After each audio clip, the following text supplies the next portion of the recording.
ሰላም የገንዘብ ሚዲያ ቤተሰቦች እንደምትቆያችኋል። የዕለቱን ዜና ይዤ ቀርብ ያለው ከዜናዎቹ ጋር አብራችሁ ቆዩ እያልኩኝ አዳዲስ መረጃዎችን ለማግኘት የገንዘብ ሚዲያን ዩቲዩብ ቻናል ሰብስክራይብ፣ ላይክ፣ ሼር በማድረግ አብሮነታችሁን እንድታሳዩን በአክብሮት እየጠየቅኩኝ ወደ ዕለቱ ዜና አልፋለሁ።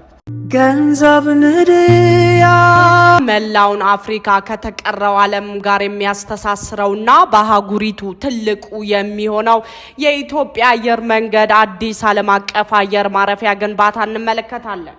እስከ 12.7 ቢሊዮን ዶላር የሚፈጀው ይሄ ግዙፍ አየር ማረፊያ ከአዲስ አበባ 40 ኪሎ ሜትር ርቀት ላይ በኦሮሚያ ክልል ቢሾፍቱ ወይም አቡ ሴራ አካባቢ እየገነባ ይገኛል። የዚህ ታሪካዊ ፕሮጀክት የመሰረተ ድንጋይ በይፋ ጥር 1 ቀን 2018 ዓ.ም በጠቅላይ ሚኒስትር አብይ አህመድ ተቀምጦ ግንባታው በይፋ ተጀምሯል። የአየር ማረፊያ ዘመናዊ ዲዛይን የተሰራው በዓለም አቀፍ ደረጃ ስማቸው ብናየው ዘሃ ሀዲድ አርኪቴክት ሲሆን የክትትልና አማካሪነት ስራውን ደግሞ ዳር አልሃንድሳ የተባለው ታዋቂ ተቋም እያከናወነው ይገኛል። ፕሮጀክቱ በበርካታ ምዕራፎች የሚገነባ ሲሆን በ2030 የሚጠናቀቀው የመጀመሪያው ምዕራፍ በአመት 60 ሚሊዮን መንገደኞችን ያስተናግዳል። ሙሉ በሙሉ ሲጠናቀቅ ደግሞ አቅሙ ወደ 110 ሚሊዮን መንገደኞች ያድጋል። ይህም በአፍሪካ አንደኛ፣ በዓለም ደግሞ ከግዙፎች ተርታ ያሰልፈዋል።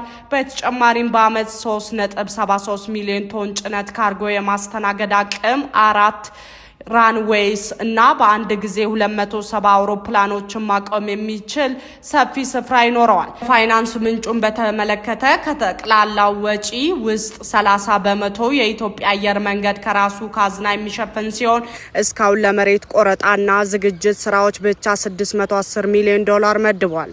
የዚህ አየር ማረፊያ መገኛ ቦታ የከፍታ አልቲቲዩድ ስልታዊ ጠቀሜታ እጅግ ከፍተኛ ነው።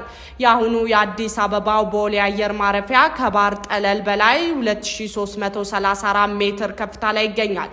ይህ ከፍተኛ ቦታ አየሩ ስስ እንዲሆን ስለሚያደርግ አውሮፕላኖቹ ሙሉ ነዳጅና ጭነት ይዘው እንዳይነሱ የክብደት ገደብ ይፈጥርባቸዋል። አዲሱ የቢሾፍቱ አየር ማረፊያ ግን ከቦሌ በ400 ሜትር ዝቅ ብሎ ስለሚገኝ አውሮፕላኖቹ ያለምንም የክብደት ገደብ ሙሉ ነዳጅና ካርጎ ጭነው በቀጥታ ለምሳሌ ወደ ሰሜን አሜሪካ ረጅም ርቀት መብረር እንዲችሉ ያደርጋቸዋል።